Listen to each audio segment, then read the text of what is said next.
La livreuse est restée paralysée en voyant sa photo d'enfance dans le manoir du millionnaire. Le vent glacé de décembre traversait les rues de Marseille comme une lame. Élise Marcellin coupa le moteur de sa moto devant les imposants portails en fer forgé et retira son casque d'un geste las, 27 ans, 3 années passées à sillonner la ville la nuit pour livrer des colis, des documents, parfois des secrets qu'elle ne voulait pas connaître. Tout ça pour payer les médicaments de Mémé Mireille, sa grand-mère adoptive dont la santé déclinait mois après mois. Ce soir-là, la commande était simple. Déposer une enveloppe urgente chez monsieur Adrien Lemaire, un magnat de la construction dont le nom faisait trembler les entrepreneurs de toute la région, un homme connu pour sa froideur, ses négociations impitoyables, ses chantiers pharaoniques. Élise n'avait jamais mis les pieds dans ce quartier huppé de la ville. Ici, même l'air semblait plus pur, plus cher. Les portails s'ouvrirent dans un grincement métallique qui fit dresser les poils sur sa nuque. Elle s'engagea sur l'allée de pierre blanche éclairée par des lampadaires anciens, dignes d'un décor de film d'époque. La demeure se dressait devant elle comme un géant endormi. Ses fenêtres sombres, ses jardins parfaitement taillés sous la lumière blafarde de la lune. Élise n'avait jamais vu autant de richesses concentrées en un seul endroit. Elle descendit de sa moto, sentant ses jambes ankylosées protester après des heures de conduite. Ses bottes usées crissèrent sur le gravier. Elle remonta l'allée lentement, l'enveloppe Kraft serrée contre sa poitrine. Tout était silencieux, presque irréel. Arrivée devant la porte massive en chêne sculpté, elle appuya sur la sonnette. Le carillon résonna quelque part dans les profondeurs de la maison. Un majordome d'un âge avancé ouvrit la porte. Il portait une livrée impeccable et avait ce regard vide des domestiques qui ont appris à ne rien voir, ne rien entendre. Sans un mot, il lui fit signe d'entrer et de patienter dans le vestibule. Élise obéit, ses semelles laissant de légères traces sur le marbre immaculé. Tout sentait la cire d'abeille et le bois précieux. Un silence pesant régnait, le genre de silence qu'on trouve dans les musées ou les églises. Elle resta plantée là, mal à l'aise dans son blouson de cuir élimé et son jean délavé. Ses yeux errèrent sur les moulures du plafond, les lustres de cristal, les sculptures antiques nichées dans des alcôves. Et puis, son regard se figea sur le mur du grand salon adjacent. Dans un cadre doré massif, trônait une photographie ancienne, une petite fille, 4 ans tout au plus, vêtue d'une robe blanche immaculée, dans ses cheveux bruns bouclés, un papillon en tissu. Ses yeux noisettes fixèrent l'objectif avec une timidité enfantine. Élise sentit l'air quitter ses poumons d'un coup. Cette petite fille, c'était elle. Non, impossible, absurde. Elle n'avait jamais mis les pieds dans cette maison. Elle n'avait jamais connu ce monde. Elle avait grandi dans un orphelinat miteux de la banlieue nord jusqu'à ses 8 ans. Avant que Mireille ne l'adopte, elle n'avait aucun souvenir clair d'avant, juste des ombres, des fragments, un vide béant. Mais cette robe, ce papillon, ses yeux, ses jambes se mirent à trembler. Elle fit un pas en avant, comme hypnotisée. Son cœur cognait si fort qu'elle l'entendait résonner dans ses oreilles. Comment était-ce possible? Qui était cet enfant qui lui ressemblait, trait pour trait? Il y a un problème, mademoiselle. La voix grave la tira brutalement de sa transe. Élise sursauta et se retourna. Un homme descendait l'escalier en colimaçon, 54 ans peut-être, les cheveux gris argentés peignés en arrière, un costume sombre d'une coupe parfaite. Son visage était taillé dans la pierre, ses traits durs façonnés par des décennies de commandement. Ses yeux gris acier avaient l'habitude de donner des ordres, pas de les recevoir, Adrien Lemaire. Mais lorsque son regard se posa sur Élise, quelque chose changea dans son expression. Ce fut infime, une fraction de seconde, comme s'il venait de voir un fantôme surgir de son passé. Pardon, monsieur, balbutia Élise en tendant l'enveloppe d'une main tremblante. Je vous apporte les documents que vous avez demandés. Mais cette photo... Elle ne put terminer sa phrase. Les mots refusèrent de sortir. Adrien s'immobilisa sur la dernière marche. Son regard se durcit, mais pas assez vite pour masquer le trouble qu'il avait traversé. Qu'est-ce qu'elle a, cette photographie? C'est que Élise déglutit péniblement. Cette petite fille me ressemble beaucoup. Enfin, elle me ressemble quand j'étais petite. Le silence qui suivit fut assourdissant. Adrien descendit la dernière marche et s'approcha lentement, l'observant avec une intensité qui la mit mal à l'aise. Élise sentit son cœur battre si fort qu'elle craignit qu'il ne l'entende. « Impossible !» murmura-t-il, mais sa voix tremblait. Il y avait quelque chose dans la forme de son nez, dans la courbe de ses lèvres, dans la nuance exacte de ses yeux couleur noisette. C'était comme regarder en arrière, 23 ans en arrière, comme revoir Nadège, sa première femme, celle qui avait disparu en emportant leur petite fille. À cet instant précis, une femme élégante apparut par le couloir latéral. Elle portait un ensemble en soie ivoire, ses cheveux blonds relevés en un chignon parfait. Son visage était magnifique mais glacial, comme une sculpture de glace exposée dans une galerie. Qui est cette personne ? « Adrien ?» demanda-t-elle d'une voix dédaigneuse, détaillant Élise de la tête aux pieds. « Personne, une livreuse. Elle s'en va. » Mais Adrien ne pouvait détacher son regard d'Élise. Chaque détail de son visage racontait une histoire qu'il croyait enfouie à jamais. Clarisse, son épouse, s'approcha d'un pas mesuré, ses talons claquant sur le marbre. Elle prit l'enveloppe des mains d'Élise avec un sourire poli mais froid. « Merci pour la livraison. Vous pouvez disposer. » C'était un ordre déguisé en remerciement. Élise hocha la tête, encore sous le choc. Elle recula vers la porte, incapable de détacher ses yeux de la photographie. « Bonne soirée, monsieur, madame. » Le majordome lui ouvrit la porte. Le vent glacé s'engouffra dans le vestibule, ramenant Élise à la réalité. Elle sortit rapidement, remonta sur sa moto, enfila son casque. Ses mains tremblaient tellement qu'elle eut du mal à tourner la clé pendant qu'elle s'éloignait dans la nuit. Clarisse referma la porte d'un geste sec. « Qui était-ce vraiment ?» demanda-t-elle, sa voix ayant perdu toute chaleur. Adrien ne répondit pas immédiatement. Il fixait toujours la porte close, comme si la jeune femme allait réapparaître. « Je ne sais pas, » dit-il enfin, « mais je vais le découvrir. » Clarisse le scruta un long moment, ses yeux bleus scrutant le visage de son mari, puis elle tourna les talons et disparut dans le couloir. Ses pas résonnant dans le silence de la demeure, seul dans le vestibule, Adrien leva les yeux vers la photographie de sa fille disparue, Sophie, sa petite Sophie, qu'il n'avait pas revue depuis 23 ans, cette livreuse. Non, c'était impossible. Mais son cœur, ce cœur qu'il croyait mort depuis longtemps, venait de se remettre à battre. Élise roula dans les rues désertes de Marseille pendant plus d'1 heure. Elle ne rentrait pas chez elle. Pas encore. Elle avait besoin de réfléchir, de comprendre ce qui venait de se passer. Cette photographie la hantait. Elle voyait ce visage d'enfant chaque fois qu'elle fermait les yeux, ce papillon dans les cheveux. Elle en avait possédé un identique. Elle en était certaine. Mais où ? Quand ? Pourquoi ne se souvenait-elle pas ?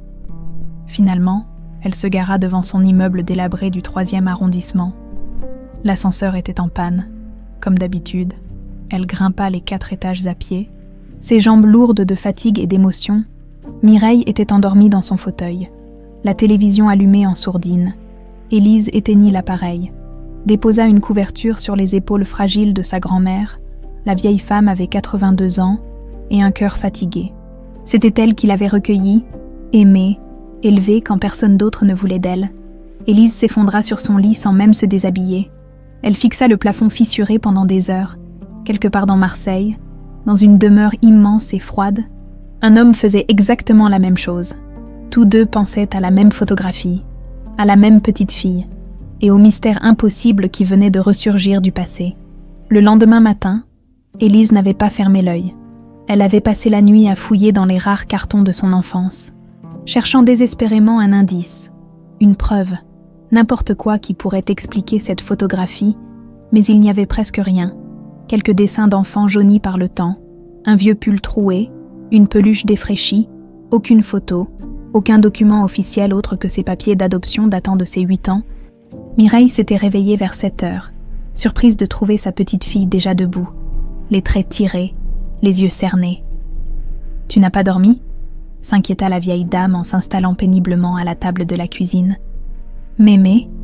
commença Élise en servant le café. « Tu te souviens exactement de comment tu m'as adoptée, les circonstances, les gens qui t'ont contacté. » Mireille fronça les sourcils, surprise par la question. « Ma chérie, je t'ai raconté 100 fois cette histoire. Tu étais à l'orphelinat Sainte-Thérèse. Sœur Agnès m'a parlé de toi. J'ai fait la demande. Et 3 mois plus tard, tu étais là. Pourquoi tu me demandes ça maintenant ? Et avant que j'arrive à l'orphelinat à 8 ans, Tu sais quelque chose. » Mireille secoua lentement la tête, ses mains ridées, tremblant légèrement autour de sa tasse. « Non, ma belle. Sœur Agnès m'a juste dit que tu avais vécu là-bas depuis toute petite, que ta mère t'avait confiée aux sœurs et n'était jamais revenue. Pourquoi toutes ces questions ?» Élise ne répondit pas. Elle embrassa le front de sa grand-mère et attrapa son blouson. « Je reviens ce soir. Repose-toi, d'accord. » 1 heure plus tard, elle se garait devant l'orphelinat Sainte-Thérèse. Le bâtiment n'avait pas changé, façade grise décrépite, petites fenêtres aux barreaux rouillés, cour intérieure pavée où elle avait passé tant d'heures seule. Un frisson la parcourut. Elle n'était pas revenue ici depuis 15 ans.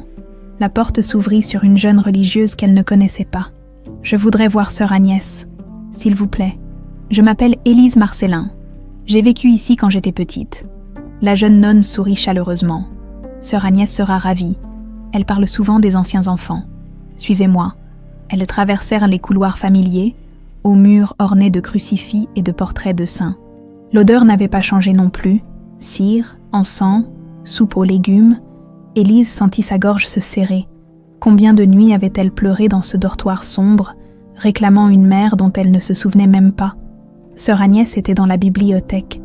Rangeant de vieux livres sur des étagères poussiéreuses, elle avait vieilli, ses cheveux blancs dépassant de sa cornette. Son dos courbé par les années. Mais lorsqu'elle se retourna et vit Élise, ses yeux s'illuminèrent. « Mon petit ange !» s'écria-t-elle en ouvrant les bras. Élise se précipita pour l'étreindre, sentant les larmes monter malgré elle. Cette femme l'avait bercée pendant ses cauchemars, soignée lors de ses fièvres, consolée quand les autres enfants se moquèrent d'elle. « Ma sœur, j'ai besoin de votre aide, » dit Élise d'une voix étranglée. « J'ai besoin de savoir d'où je viens. Vraiment. » Le sourire de sœur Agnès s'effaça lentement. Elle fit signe à Élise de s'asseoir sur une chaise bancale et prit place en face d'elle. « J'ai toujours su que ce jour viendrait, » murmura la religieuse. « Que tôt ou tard, tu reviendrais chercher la vérité. Alors vous savez quelque chose ?»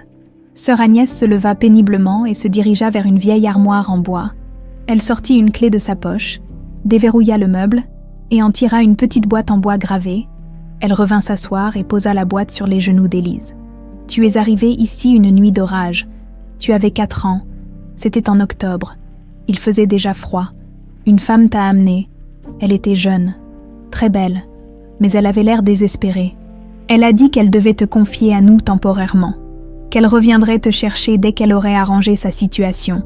Elle est revenue ?» demanda Élise, le cœur battant. « Non, jamais. Au début, j'ai pensé qu'elle était malade, ou en fuite. Peut-être les deux. Elle avait les yeux rougis, les mains tremblantes. Elle t'a serré très fort avant de partir. Elle pleurait tellement qu'elle pouvait à peine parler. Puis elle est partie en courant sous la pluie. Je ne l'ai plus jamais revue. » Élise ouvrit la boîte d'une main tremblante.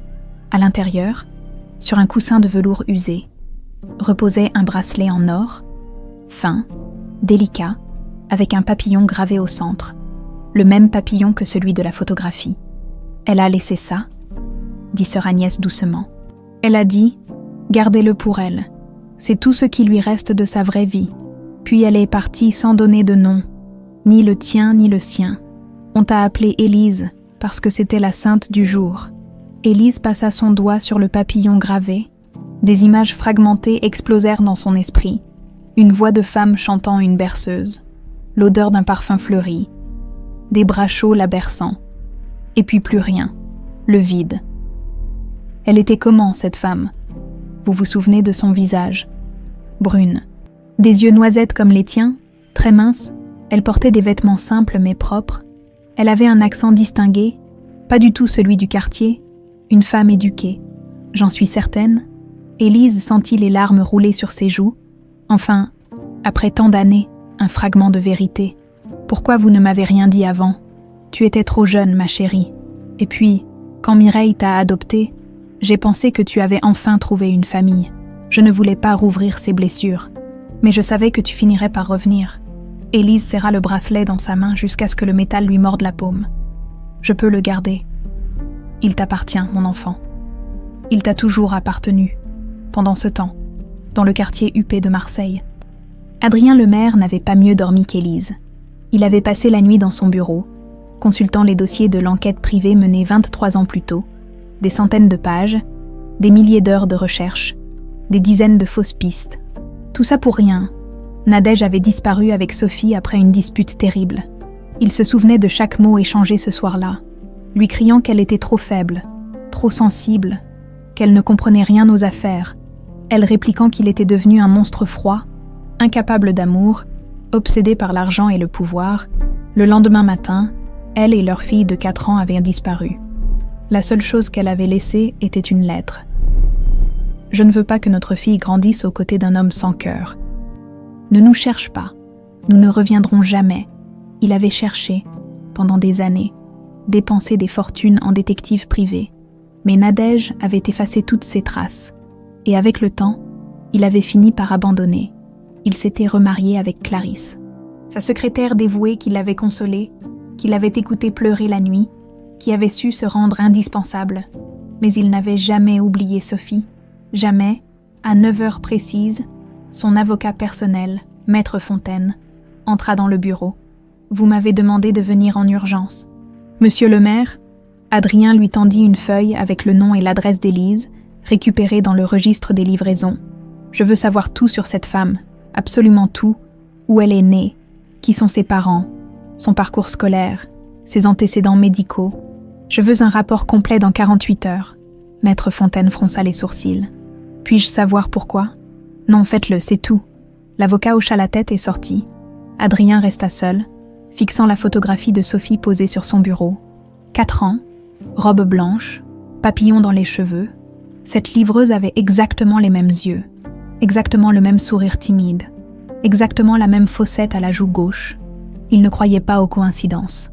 Dans le couloir, dissimulé derrière une porte entr'ouverte, Clarisse avait tout entendu. Son visage parfaitement maquillé restait impassible, mais ses doigts serraient convulsivement la poignée dorée. Cette maudite fille était revenue. Après 23 ans, le passé refaisait surface. Et Clarisse savait exactement ce que cela signifiait.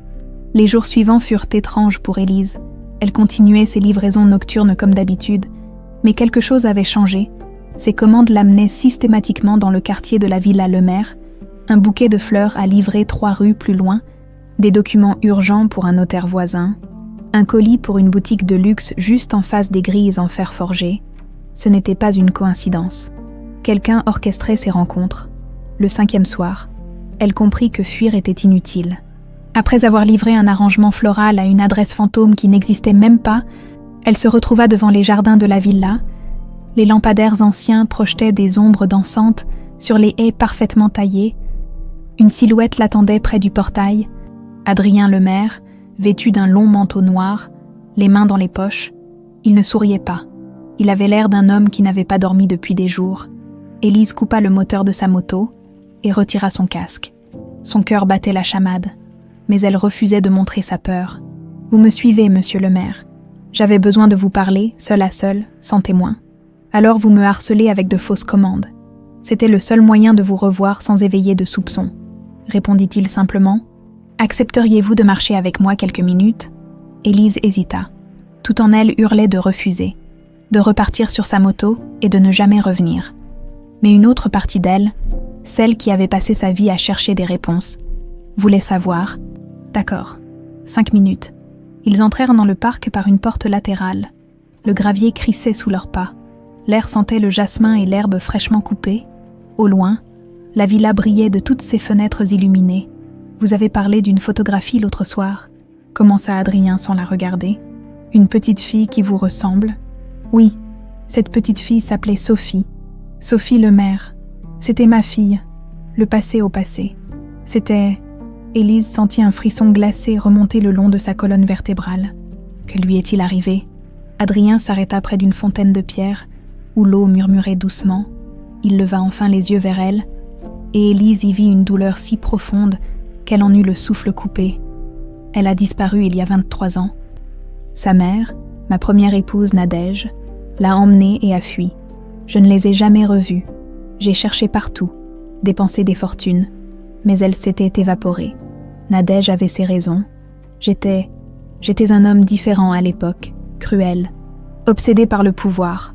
Je l'ai fait souffrir. Et vous pensez que je suis cette Sophie ?» Le silence qui suivit fut assourdissant. Adrien plongea son regard dans le sien. Vous avez ses yeux, son sourire, la fossette exactement au même endroit, la forme de son nez. Vous avez 27 ans. Sophie en aurait eu exactement 27 cette année. Vous dites avoir grandi dans un orphelinat sans savoir qui vous étiez avant 8 ans. Tout correspond. Élise sortit le bracelet en or de sa poche.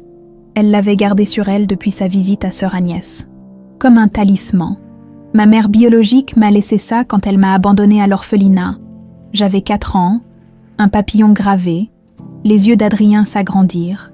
Il tendit une main tremblante vers le bijou, comme s'il s'agissait d'une relique sacrée. « Je connais ce bracelet », murmura-t-il d'une voix brisée. « Je l'ai offert à Nadège pour les 4 ans de Sophie. Elle ne le quittait jamais. Alors c'est vrai. J'étais, je ne sais pas. Pas encore. Mais je veux savoir. J'ai besoin de savoir. » Adrien sortit une carte de sa poche intérieure et la tendit à Élise. « C'est l'adresse d'une clinique privée. Un médecin nous y attend demain à 14h. Il effectuera un test de paternité. Si vous êtes Sophie, nous le saurons avec certitude. Si vous ne l'êtes pas, au moins j'aurai essayé. » Élise prit la carte, ses doigts effleurant ceux d'Adrien. Elle sentit une connexion étrange, inexplicable, comme un souvenir enfoui qui refusait de remonter à la surface. « Et si c'est vrai, et si je suis votre fille, qu'est-ce que ça change ?»« Tout, » souffla Adrien. « Ça change absolument tout. J'ai déjà une famille. Mémé Mireille m'a élevée, aimée, sacrifié sa retraite pour moi. Elle est ma vraie famille. Je ne veux rien vous enlever. Je veux juste savoir. Comprendre peut-être, réparer ce qui peut encore l'être. » Élise hocha lentement la tête. Elle ne savait pas si c'était de la folie ou du courage, mais elle avait besoin de cette réponse autant que lui. « D'accord. Demain à 14h. » Ils restèrent là un moment. Silencieux, 2 étrangers liés par un mystère qui pourrait tout changer. Puis Élise tourna les talons et repartit vers sa moto. Adrien la regarda s'éloigner, le bracelet en or serré dans sa main. Il sentit quelque chose se briser en lui, ou peut-être se réparer. Il ne savait plus. Depuis la fenêtre de la chambre principale, Clarisse observait la scène. Elle avait suivi son mari dans le jardin, restant dans l'ombre, écoutant chaque mot. Son visage était un masque de porcelaine parfaite, mais ses ongles manucurés s'enfonçaient dans ses paumes jusqu'à les faire saigner. Un test de paternité. Demain, elle retourna dans son bureau privé et verrouilla la porte. Ses mains tremblaient lorsqu'elle ouvrit le tiroir secret de son secrétaire Louis Cessès. À l'intérieur, un téléphone portable bon marché qu'Adrien ne connaissait pas, un téléphone réservé aux affaires que personne ne devait savoir. Elle composa un numéro de mémoire. « Allô ?» répondit une voix rauque d'homme. « C'est moi. J'ai besoin d'informations sur quelqu'un. Élise Marcellin, 27 ans, livreuse. Je veux son passé. Ses secrets, ses faiblesses, tout, et vite. Quel genre d'informations exactement, Madame le maire? Le genre qui pourrait détruire sa crédibilité? Le genre qui la ferait partir d'elle-même ou... » Elle hésita, les mots refusant de franchir ses lèvres. « Ou, » insista l'homme, « ou le genre qui la ferait disparaître définitivement si nécessaire. » Un silence pesant s'installa sur la ligne. « Ça va coûter cher. L'argent n'est pas un problème. Trouvez-moi quelque chose. N'importe quoi avant demain soir. » Elle raccrocha et jeta le téléphone au fond du tiroir. Ses jambes ne la portaient plus. Elle s'effondra dans son fauteuil en cuir, le regard perdu dans le vide. 23 ans. 23 années de mensonges, de manipulation, de construction minutieuse de son empire. Elle était passée de simple secrétaire à Madame Adrien Lemaire. Elle avait la fortune, le statut, le respect, tout ce dont elle avait toujours rêvé. Et cette fille, cette maudite fille qu'elle avait abandonnée dans un orphelinat miteux, revenait tout détruire. Clarisse ferma les yeux et revit cette nuit glaciale de novembre. 23 ans plus tôt, Nadège, fragile et désespérée, acceptant son offre. 50 000 € contre sa fille, un marché diabolique, mais tellement simple. Nadège disparaîtrait avec l'argent, recommencerait sa vie ailleurs. Et la petite Sophie, Clarisse l'avait déposée à l'orphelinat le plus pauvre qu'elle avait pu trouver, avec une histoire inventée d'abandon maternel. Elle avait ensuite consolé Adrien dans son chagrin. Elle avait été là, jour après jour, nuit après nuit, tissant sa toile patiemment. 3 ans plus tard, il l'épousait, tout avait été parfait. Jusqu'à maintenant, Clarisse rouvrit les yeux et son reflet dans le miroir lui renvoya un regard d'acier. Non, elle ne laisserait pas cette petite livreuse de rien du tout lui arracher tout ce qu'elle avait construit. Elle avait éliminé des obstacles plus imposants dans sa vie. Élise Marcellin ne serait qu'un problème de plus à résoudre. Et Clarisse savait exactement comment résoudre les problèmes. Le lendemain à 13h30, Élise se tenait devant la clinique privée du docteur Rousseau. C'était un bâtiment moderne en verre et acier, cliniquement blanc, tout le contraire de l'hôpital public déglingué où Mireille se faisait soigner. Elle avait dit à sa grand-mère qu'elle avait un rendez-vous médical de routine. Elle n'avait pas osé lui parler du test de paternité. De la possibilité qu'elle soit Sophie Lemaire. Pas encore. Pas avant de savoir, Adrien l'attendait dans le hall. Seul. Il portait un costume gris impeccable, mais avait les traits tirés. Lorsqu'il la vit entrer, quelque chose passa dans ses yeux. De l'espoir. De la peur. Les deux. « Vous êtes venu », dit-il simplement. « J'avais besoin de savoir. Moi aussi. » Le docteur Rousseau les accueillit avec un professionnalisme distant. Un homme dans la soixantaine, des lunettes cerclées d'or, une blouse immaculée. Le protocole est simple et indolore. Un prélèvement buccal pour chacun de vous. Les résultats seront disponibles dans 72 heures. Le laboratoire est certifié et les résultats juridiquement valables. Tout fut fait en moins de 10 minutes. Un coton-tige contre l'intérieur de la joue, un tube scellé, une signature, et l'attente commença. En sortant de la clinique, Élise et Adrien restèrent de face à face sur le trottoir. 72 heures, murmura-t-il. 3 jours pour savoir si j'ai retrouvé ma fille. Ou 3 jours pour savoir si je vais perdre la seule vie que j'ai jamais connue, répondit Élise doucement. Leurs regards se croisèrent, et pour la première fois, ils ne virent pas des étrangers, mais 2 personnes unies par la même peur et le même espoir impossible. Les 72 heures qui suivirent furent les plus longues de la vie d'Élise. Le temps semblait s'être figé, chaque minute s'étirant comme une éternité. Elle continuait ses livraisons nocturnes, mais son esprit était ailleurs, prisonnier d'une question obsédante. Qui était-elle vraiment? Le premier soir, elle rentra plus tôt que d'habitude. Mireille l'attendait dans le salon, tricotant une écharpe qui ne serait probablement jamais terminée. Ses mains tremblaient de plus en plus ces derniers temps, l'arthrose rongeant ses articulations. « Tu as une mine affreuse, ma chérie », remarqua la vieille dame. « Quelque chose te tracasse. » Élise s'assit à ses pieds, comme elle le faisait enfant, et posa sa tête sur les genoux de sa grand-mère. « Mémé, si tu apprenais que je ne suis pas celle que tu crois, ça changerait quelque chose entre nous. » Les mains de Mireille cessèrent de tricoter. Elle caressa doucement les cheveux de sa petite fille. « Tu es Élise, ma petite fille, celle que j'ai choisie, celle que j'ai aimée. Rien ne changera jamais ça. Quoi que tu découvres sur ton passé, même si j'avais une autre famille, une vraie famille, je suis ta vraie famille, » répondit Mireille fermement. « Le sang ne fait pas tout, ma belle. L'amour, si. Et je t'ai aimée dès la première seconde où je t'ai vue. » Cette petite fille perdue qui ne souriait jamais, Élise sentit les larmes brûler ses paupières. Elle se serra contre sa grand-mère, respirant son odeur familière de lavande et de savon de Marseille. « Je t'aime, mémé. Je sais, ma chérie. Je sais. » De l'autre côté de la ville, dans sa villa majestueuse, Adrien Lemaire vivait son propre enfer. Il avait installé un campement temporaire dans son bureau, refusant de dormir dans la chambre qu'il partageait avec Clarisse. Il ne supportait plus sa présence. Ses questions insidieuses, son faux sourire compatissant, il avait sorti tous les albums photos de Sophie, des dizaines, des centaines de clichés. Sophie nouveau-née, minuscule et rouge. Sophie à 6 mois, riant aux éclats. Sophie à 2 ans, courant dans le jardin. Sophie à 4 ans, dans sa robe blanche avec le papillon dans les cheveux, sa dernière photo. Adrien passa son doigt sur le visage de l'enfant, comme s'il pouvait traverser le temps et la toucher à nouveau. Il se souvenait de cette journée. C'était son anniversaire. Nadège avait organisé une fête dans le jardin. Il était arrivé en retard, comme toujours.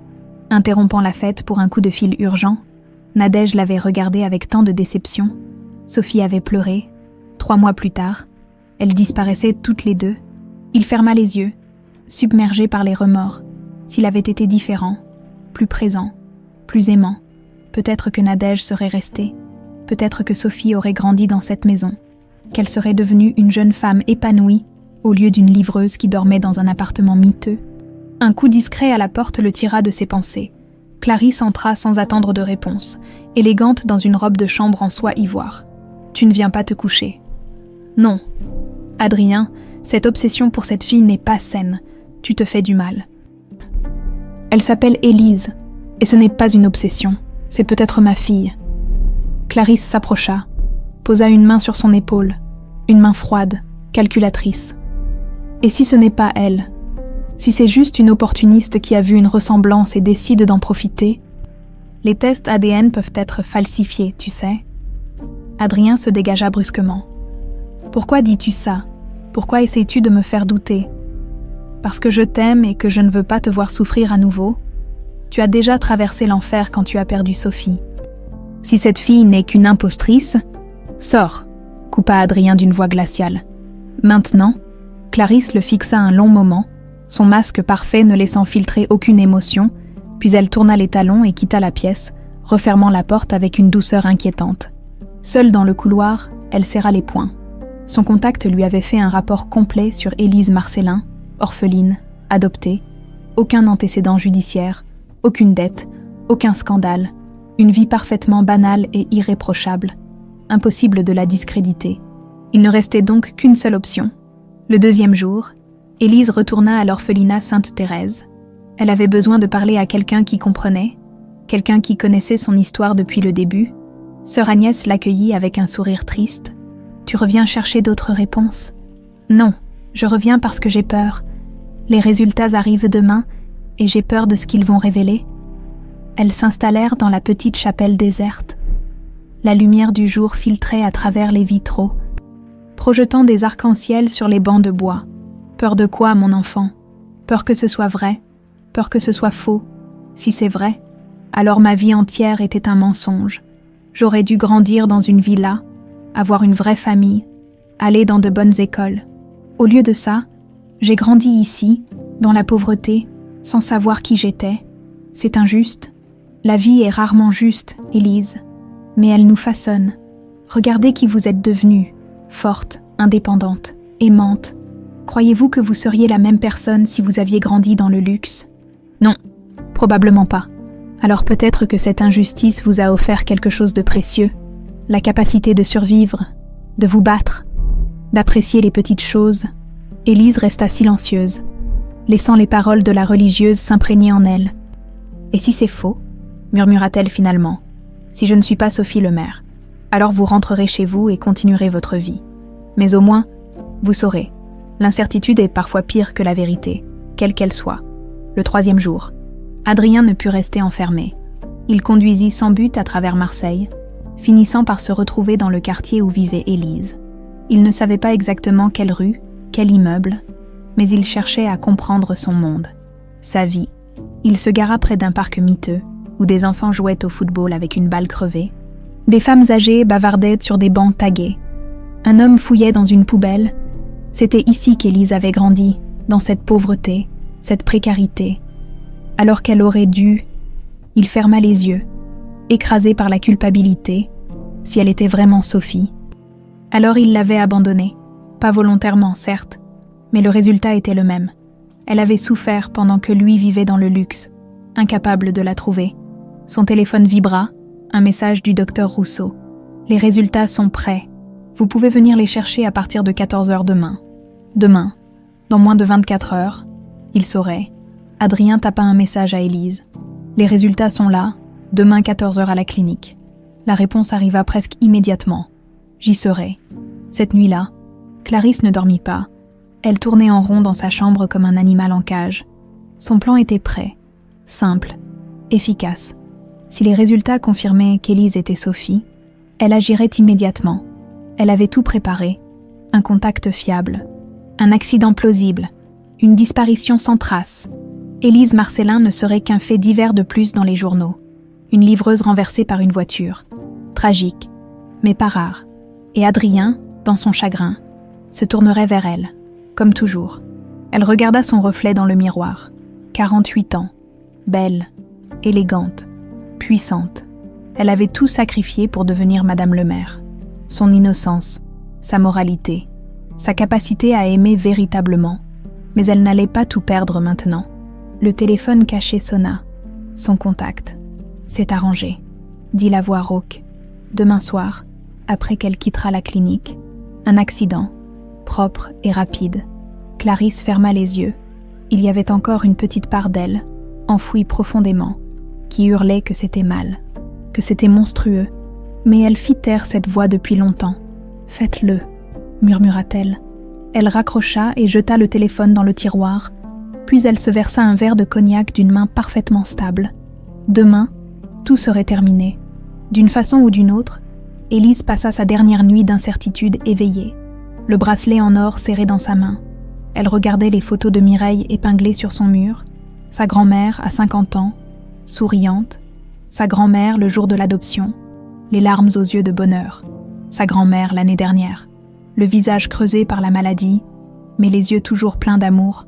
Quoi qu'il arrive demain, Mireille resterait sa grand-mère, son vrai foyer, mais une partie d'elle, une partie qu'elle avait toujours ignorée, voulait savoir d'où elle venait vraiment, voulait comprendre pourquoi sa mère l'avait abandonnée, voulait peut-être, aussi, avoir un père, à l'aube. Elle s'endormit enfin, épuisée, et rêva d'un homme aux cheveux gris qui la soulevait dans ses bras en riant.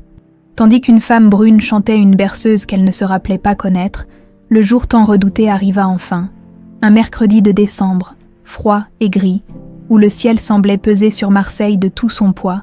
Élise se réveilla avec un nœud dans l'estomac si serré qu'elle ne put rien avaler au petit déjeuner.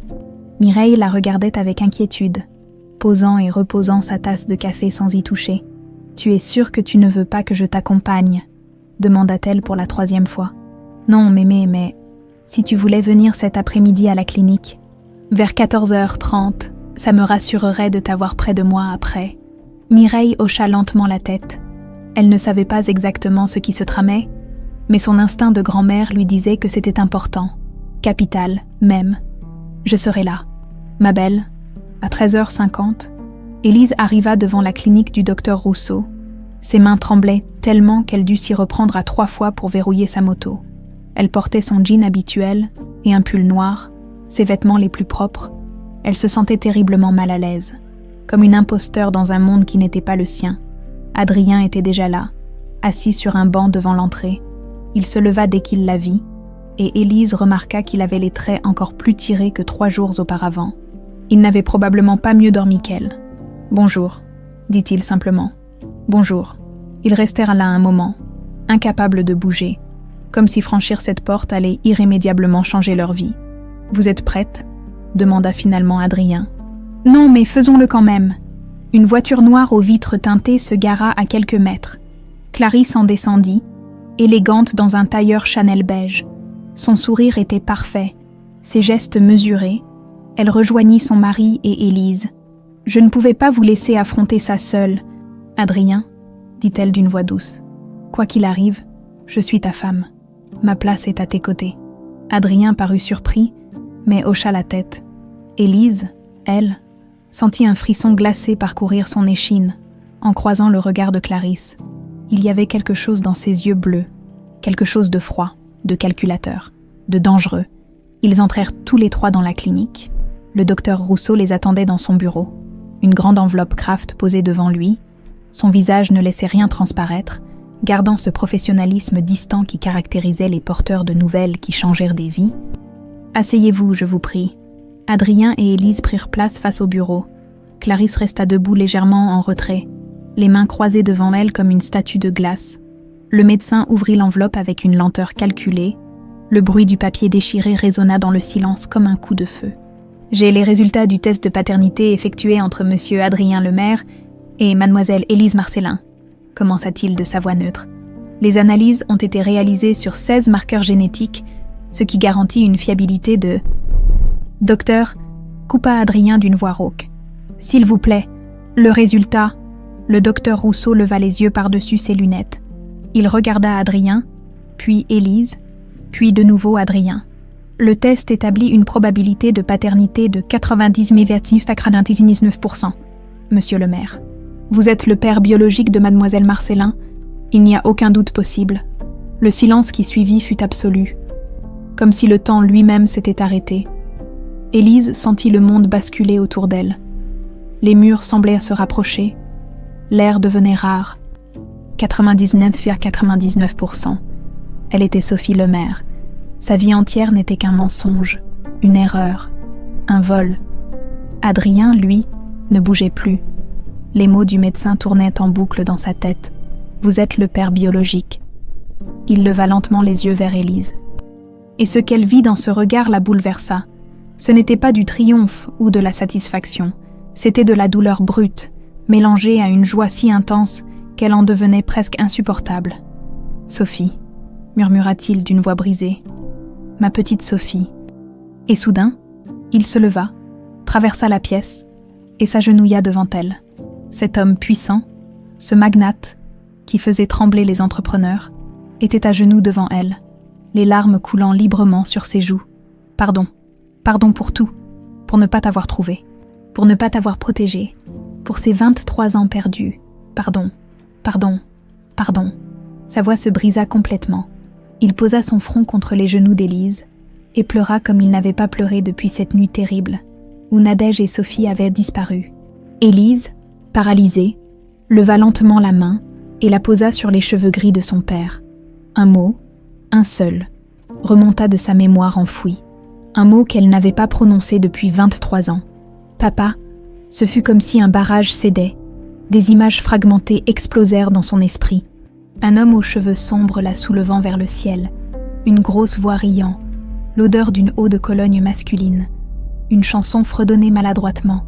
Dodo, l'enfant d'eau, l'enfant dormira bien vite. Papa, répéta-t-elle, les larmes jaillissant enfin. Papa, c'est vraiment toi. Adrien se releva et la prit dans ses bras, la serrant comme s'il avait peur qu'elle ne s'évapore. Ils restèrent enlacés, pleurant tous les deux. 23 ans de séparation s'effondrant dans cette étreinte. Le docteur Rousseau détourna pudiquement le regard, touché malgré sa réserve professionnelle. Mais Clarisse, elle, restait immobile. Son visage n'exprimait rien, absolument rien. Seuls ses doigts, crispés sur son sac à main Hermès, trahissaient la tempête qui faisait rage en elle. C'était confirmé.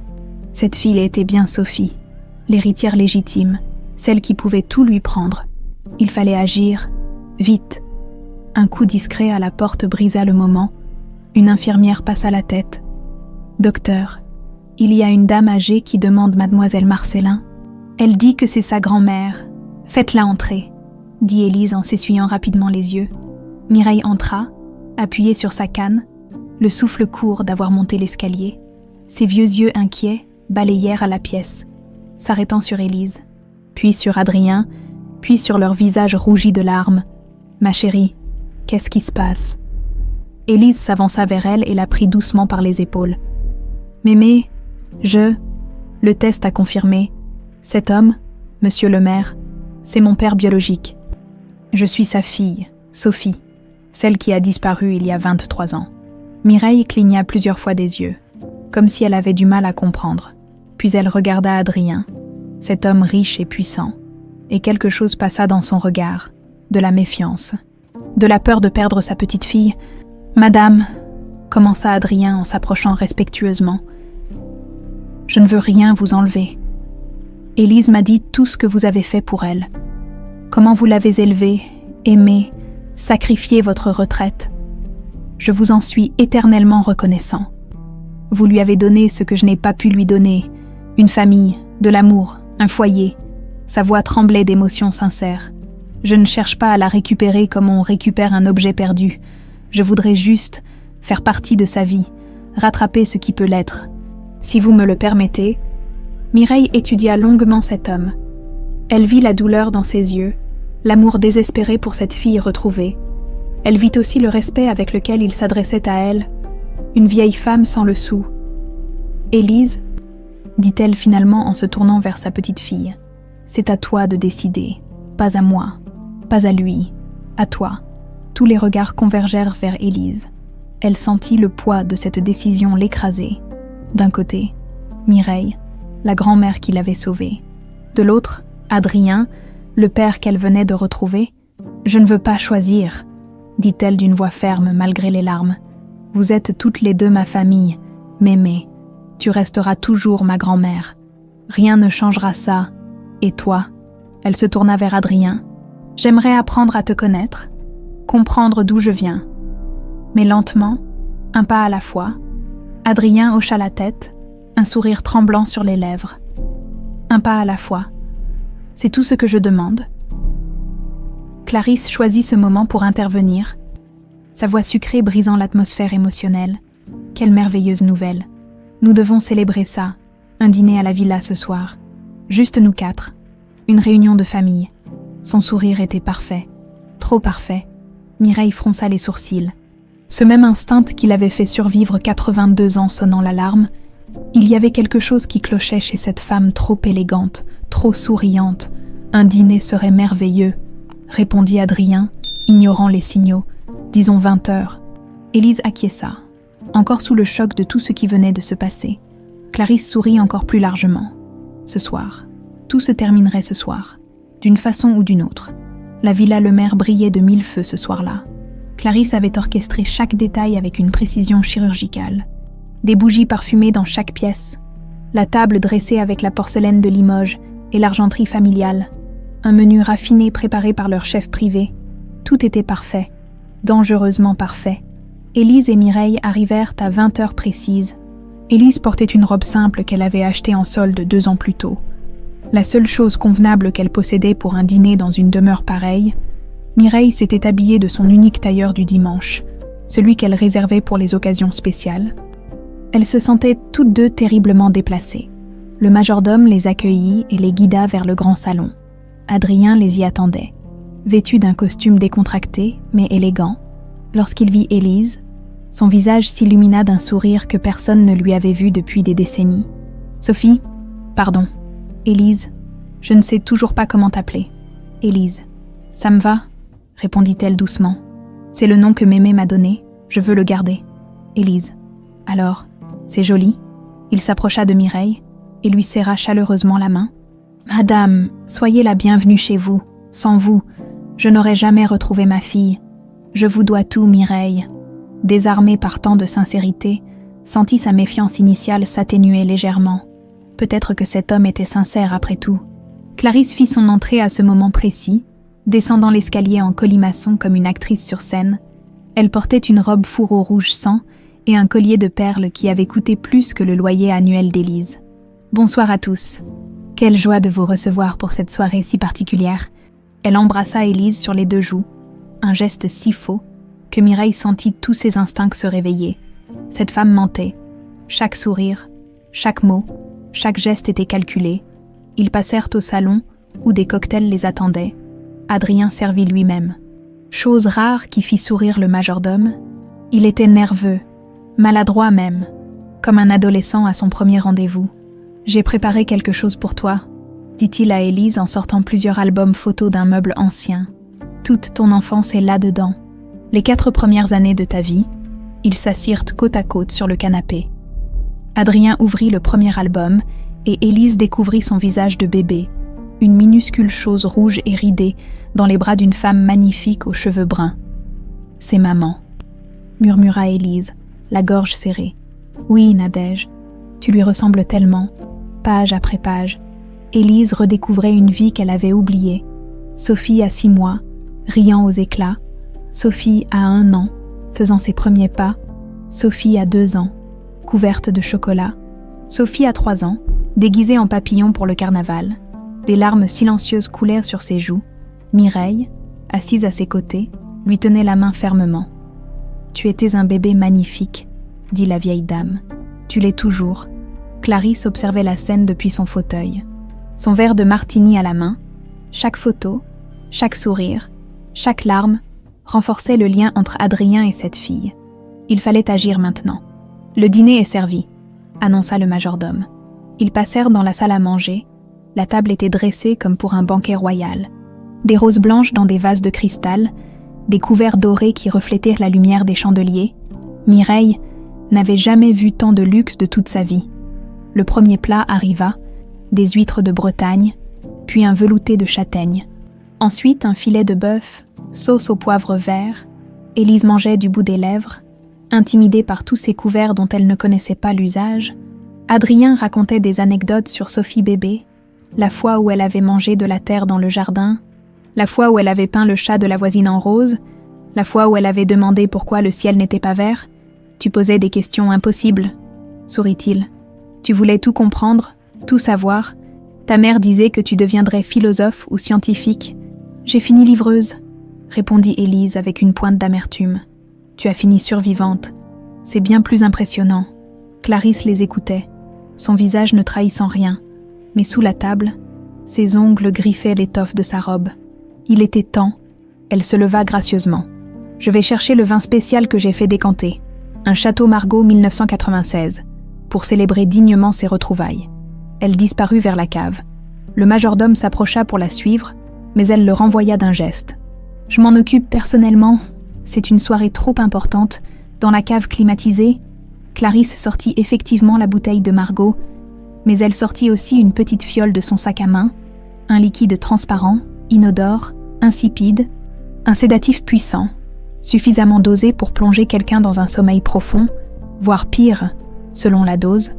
Elle versa le contenu de la fiole dans l'un des verres à vin qu'elle avait apporté sur un plateau, le verre destiné à Élise. Un accident tragique. La jeune femme ne supportant pas l'alcool, un malaise, une chute, un traumatisme crânien, les urgences appelées trop tard, parfait. Elle remonta, le sourire aux lèvres, le plateau en argent dans les mains. Voilà notre trésor. Un grand cru pour une grande soirée. Elle servit elle-même, avec des gestes délicats et précis, le verre empoisonné alla directement devant Élise. Clarisse leva ensuite le sien. À la famille retrouvée, à Sophie qui revient parmi nous, tous levèrent leur verre, mais au moment où Élise allait porter le sien à ses lèvres, Mireille, qui l'observait avec cette attention particulière des grands-mères, remarqua quelque chose, une infime différence de couleur dans le vin d'Élise, un reflet étrange à la lumière des bougies. Peut-être n'était-ce rien, peut-être était-ce son imagination, ou peut-être pas. « Attends, ma chérie, » dit-elle soudainement en posant sa main sur le bras d'Élise. « J'aimerais goûter ce vin avant toi. À mon âge, on apprécie les bonnes choses différemment. Et avant que quiconque ne puisse réagir, dans un geste rapide qui surprit tout le monde, Mireille échangea son verre avec celui d'Élise. Le visage de Clarisse se figea une fraction de seconde, une micro-expression de panique pure qui disparut aussi vite qu'elle était apparue. « Madame, vous n'êtes pas obligée. J'insiste, » coupa Mireille en souriant. Mais ses yeux ne souriaient pas du tout. Ses yeux fixaient Clarisse avec une intensité glaçante. Tous trinquèrent. Mireille porta le verre à ses lèvres et but une longue gorgée. Le vin était excellent, en effet, avec peut-être un arrière-goût légèrement amer, presque imperceptible. Presque. Clarisse but son propre verre d'un trait, les mains tremblantes qu'elle essayait de dissimuler. La conversation reprit, mais une tension nouvelle flottait dans l'air. Adrien ne la sentait pas, trop occupé à montrer d'autres photos à Élise, mais Mireille et Clarisse se fixaient par-dessus la table, engagées dans un duel silencieux. 15 minutes plus tard, Mireille commença à se sentir étrange, une chaleur qui montait dans son corps, une lourdeur dans ses membres. Sa vision qui se troublait légèrement. « Excusez-moi », murmura-t-elle. « Je ne me sens pas très bien. » Élise se retourna brusquement vers elle. « Mémé, qu'est-ce qui ne va pas ? Juste, étourdi, le vin, probablement. Je ne bois jamais. » Mais ses mots devenaient pâteux, ses paupières lourdes. Elle se leva, vacilla et s'effondra. Élise hurla. Adrien bondit de sa chaise. Le majordome se précipita. Seule Clarisse resta parfaitement immobile, son verre vide à la main, comprenant que quelque chose venait de terriblement mal tourner. Ce n'était pas Élise qui était tombée, c'était la vieille femme. Et maintenant, il y aurait une enquête, une analyse toxicologique, des questions. Tout son plan s'effondrait. « Appelez une ambulance !» cria Adrien en s'agenouillant près de Mireille. « Vite !» Élise tenait sa grand-mère dans ses bras, pleurant, la suppliant de rester éveillée. Mireille, dans un dernier effort, leva les yeux vers elle. « Le vin ?» murmura-t-elle. « Fais analyser. » Le vin. Puis ses yeux se fermèrent. Les sirènes déchirèrent la nuit marseillaise. L'ambulance arriva en moins de 10 minutes, suivie de près par une voiture de police. Les paramédics se précipitèrent vers Mireille, inconsciente mais respirant faiblement. Ils l'installèrent sur une civière, branchèrent des moniteurs, lui posèrent un masque à oxygène. Élise montait dans l'ambulance quand elle se retourna vers Adrien, le visage ravagé par les larmes. « Le verre, garde le verre de vin de Mémé, elle a dit de le faire analyser. » Adrien comprit immédiatement. Son regard se tourna vers Clarisse, toujours assise à table, blanche comme un linge. Leurs yeux se croisèrent, et il vit quelque chose qu'il n'avait jamais vu auparavant.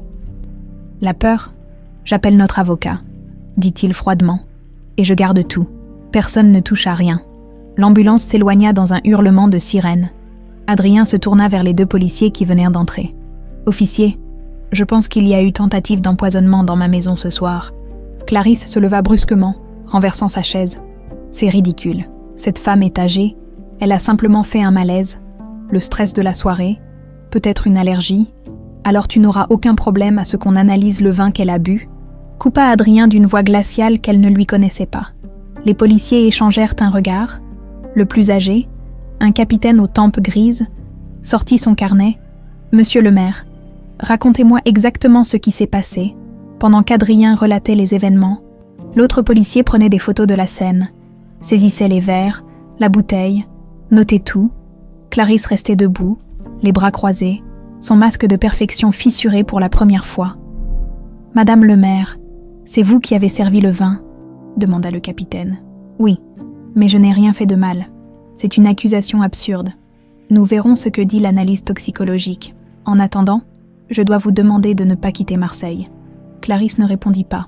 Elle monta dans sa chambre sans un mot. Claquant la porte derrière elle, Adrien, resté seul avec le majordome, s'effondra dans un fauteuil.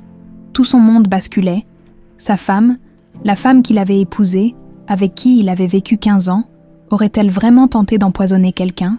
Et si c'était vrai, qui était la cible réelle ? Son sang se glaça. Élise, le verre était devant Élise. Mireille avait échangé les verres au dernier moment.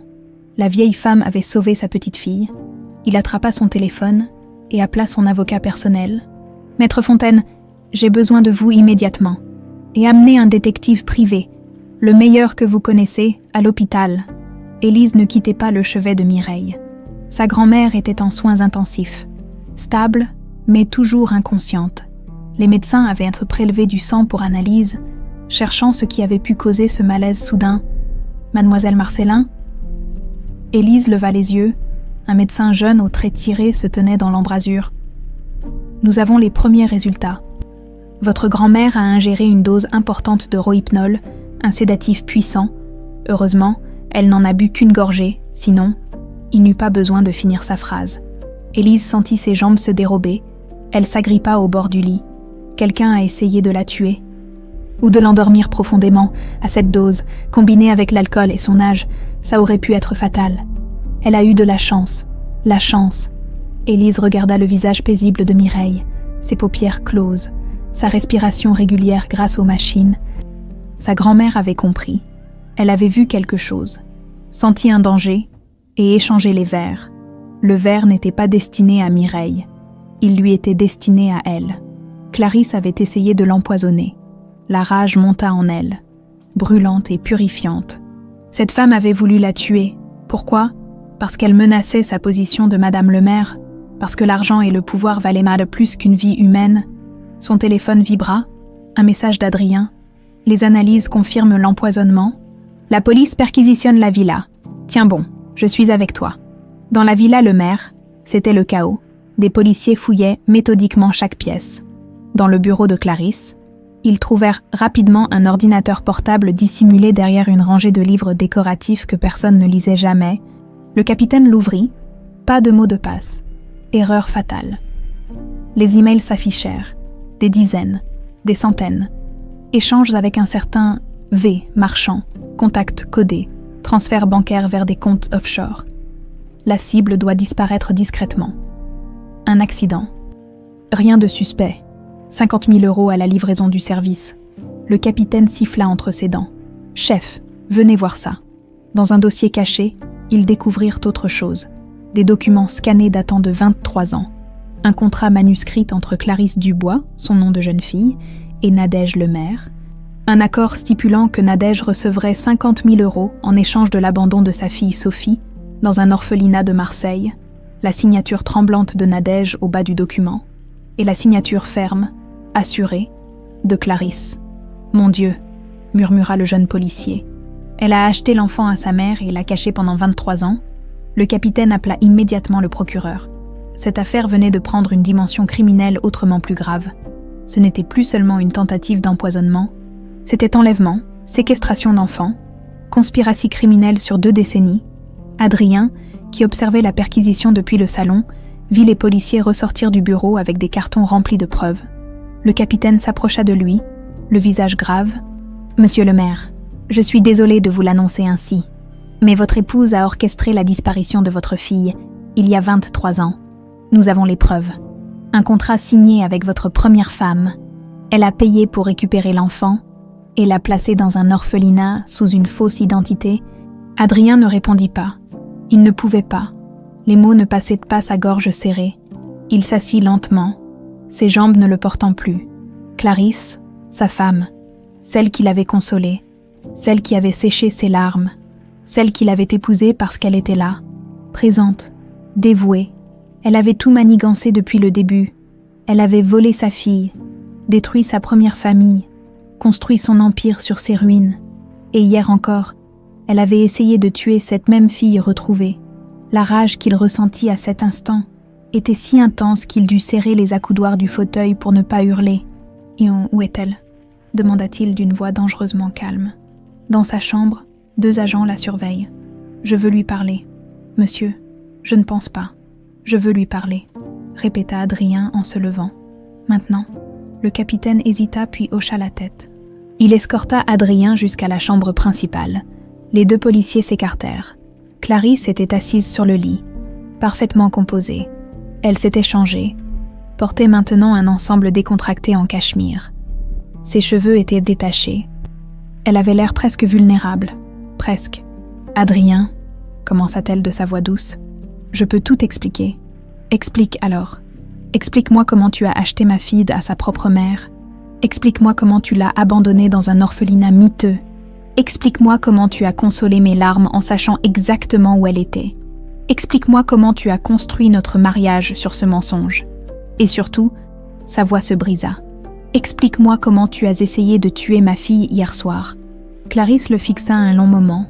Son masque parfait se fissura enfin. Ses traits se durcirent, révélant quelque chose de laid, de tordu, qui avait toujours été là mais soigneusement dissimulé. « Pour toi, » cracha-t-elle. « J'ai fait tout ça pour toi. »« Quoi ? Tu ne me voyais pas » hurla-t-elle soudainement. « J'étais ta secrétaire depuis 5 ans. 5 ans à t'admirer, à t'aimer en silence, à espérer que tu remarquerais que j'existais. Mais non, tu n'avais Dieu que pour elle, pour Nadège et sa petite fille parfaite. Vous étiez la famille heureuse, et moi, j'étais invisible. Donc tu as détruit ma famille. Je t'ai libérée. Nadège te rendait faible. Elle voulait que tu abandonnes tes ambitions, que tu passes plus de temps à la maison. Elle ne comprenait pas ta grandeur. Moi, si, j'ai vu ton potentiel. Et quand elle est venue me voir, désespérée, fuyant avec cette gamine, j'ai vu une opportunité. Une opportunité, répéta Adrien, écœuré. Je lui ai proposé un marché, de l'argent contre l'enfant. Elle a accepté plus vite que tu ne le crois. Ta parfaite Nadège a vendu sa propre fille pour 50 000 €. Adrien sentit les larmes monter. Pourquoi ne pas me l'avoir ramenée ? Pourquoi l'orphelinat ? Parce que tu aurais continué à chercher Nadège ? Tu aurais voulu reconstituer ta famille ? Je devais te faire croire qu'elles étaient sans perdues à jamais, que tu devais accepter et avancer avec moi. Tu es un monstre. Clarisse se leva, s'approcha de lui. Les policiers à la porte se tendirent. J'étais une femme amoureuse qui a fait ce qu'elle devait faire.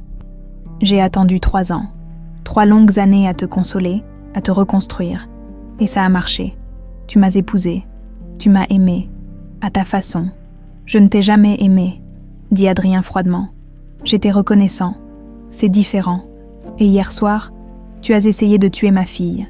Pour nous protéger, pour protéger ce que nous avons construit. Nous n'avons rien construit. Tout était un mensonge. 15 ans de mensonges. Le capitaine entra dans la chambre. « Madame le maire, vous êtes en état d'arrestation pour tentative d'homicide, enlèvement et séquestration de mineurs, complicité de corruption et conspiratie criminelle. Vous avez le droit de garder le silence. » Clarisse ne l'écoutait plus. Elle fixait Adrien, et pour la première fois, il vit des larmes dans ses yeux. « Je t'aimais vraiment, » murmura-t-elle. « L'amour ne détruit pas, » répondit-il. « Il construit. » Les policiers lui passèrent les menottes et l'emmenèrent, Clarisse Lemaire, l'élégante madame de la haute société marseillaise, descendit les escaliers de sa villa pour la dernière fois. Menottée comme une criminelle, parce que c'était exactement ce qu'elle était, Clarisse fut emmenée au commissariat central de Marseille, photographiée, enregistrée, enfermée dans une cellule froide qui sentait l'eau de Javel et le désespoir. Elle qui avait vécu entourée de luxe pendant 15 ans se retrouvait sur un matelas fin, entre 4 murs gris. Son avocat arriva 2 heures plus tard, un homme coûteux en costume 3 pièces, qui secoua la tête en lisant le dossier. « Madame le maire, je ne vais pas vous mentir, les preuves sont accablantes.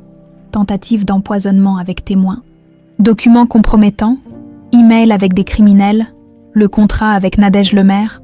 Le procureur va demander la détention provisoire sans possibilité de caution. Combien de temps ? Demanda Clarisse d'une voix creuse. Si vous êtes condamné, 20 à 30 ans, minimum. Peut-être plus si on prouve la préméditation sur plusieurs décennies. Clarisse ferma les yeux. 30 ans, elle avait 48 ans, elle mourrait en prison.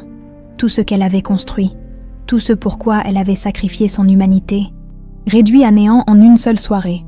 Négociez, dit-elle finalement. Utilisez ce que vous pouvez. Mais je ne plaiderai pas coupable pour l'enlèvement. Je n'ai pas enlevé Sophie. Sa mère me l'a donnée. L'avocat soupira. Le fait que Nadège ait signé ne change rien légalement. Vous aviez le devoir de la rendre à son père. Au lieu de ça, vous l'avez cachée. C'est de la séquestration. Clarisse ne répondit pas.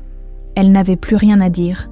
À l'hôpital, Mireille reprit connaissance vers 3 heures du matin. Élise, qui s'était endormie sur une chaise inconfortable, bondit en entendant un gémissement. « Mémé, tu es réveillée. » La vieille femme cligna des yeux, désorientée. Elle regarda autour d'elle, vit les machines, les perfusions, comprit où elle était. « Qu'est-ce qui s'est passé ?» murmura-t-elle d'une voix rauque. « Tu as été empoisonnée. Le vin contenait un sédatif. Tu nous as sauvé la vie en échangeant les verres. » Mireille ferma les yeux, se souvenant, ce reflet étrange dans le vin, l'instinct qui lui avait dit que quelque chose clochait. Elle avait vu tellement de choses dans sa longue vie qu'elle reconnaissait le danger quand il rôdait.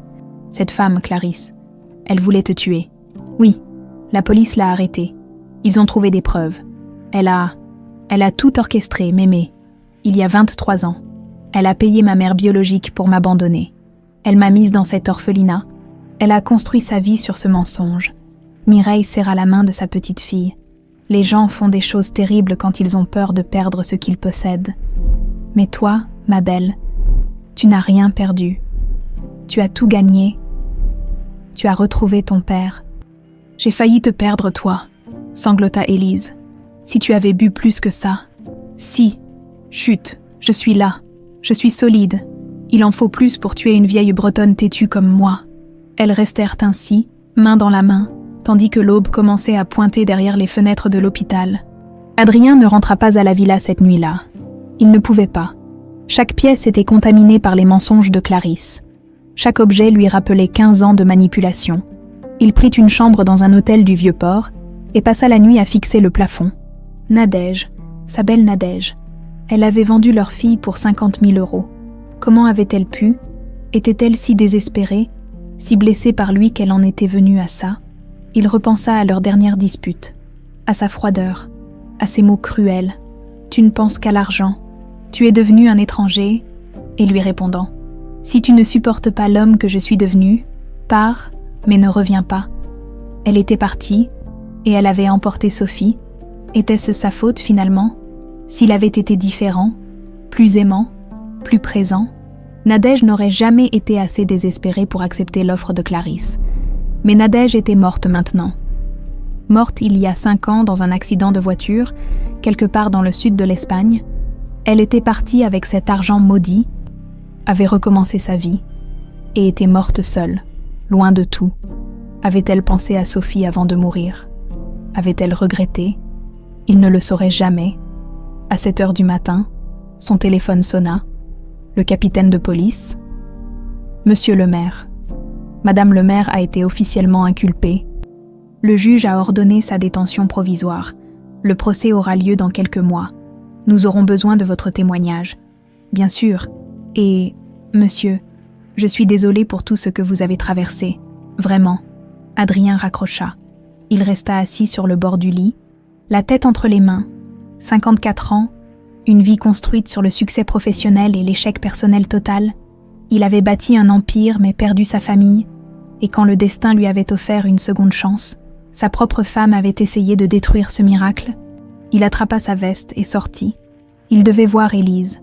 Il devait s'assurer qu'elle allait bien. Il arriva à l'hôpital vers 8 heures. Élise était dans la cafétéria, une tasse de café froid entre les mains, les yeux rougis par le manque de sommeil. Lorsqu'elle le vit, elle se leva instinctivement.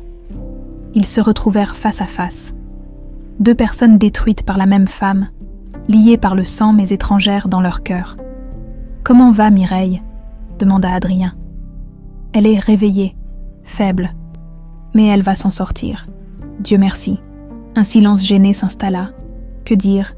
Comment reconstruire 23 ans en quelques mots? Élise, je suis désolée. Pour tout. Pour Clarisse. Pour ne pas t'avoir trouvée. Pour... Ce n'est pas ta faute, coupa-t-elle. Tu ne pouvais pas savoir. Personne ne pouvait. Mais j'aurais dû. J'aurais dû creuser plus profondément. Faire plus d'efforts. Je me suis remariée trop vite. J'ai abandonné trop facilement. Élise le regarda vraiment pour la première fois depuis les révélations. Elle vit un homme brisé, un homme qui portait le poids d'une culpabilité écrasante, un homme qui ressemblait finalement à elle-même. « Tu sais ce qui me fait le plus mal, » dit-elle doucement. « Ce n'est pas d'avoir grandi pauvre. Ce n'est pas d'avoir vécu dans des orphelinats. C'est de savoir que quelque part, quelqu'un m'aimait, quelqu'un me cherchait, et que je ne le savais pas. J'ai passé ma vie à penser que j'étais abandonnée, non désirée, alors qu'en réalité, tu étais là, tu me cherchais. » Adrien sentit les larmes monter. « Je n'ai jamais cessé de t'aimer, Sophie. Jamais.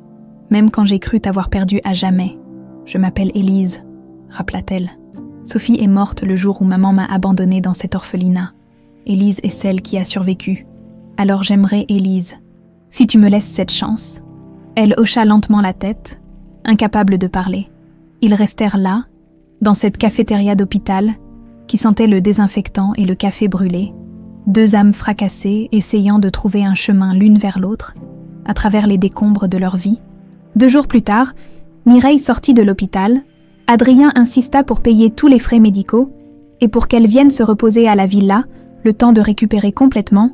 Mireille refusa d'abord, trop fière, mais Élise la convainquit. « Mémé, laisse-le faire.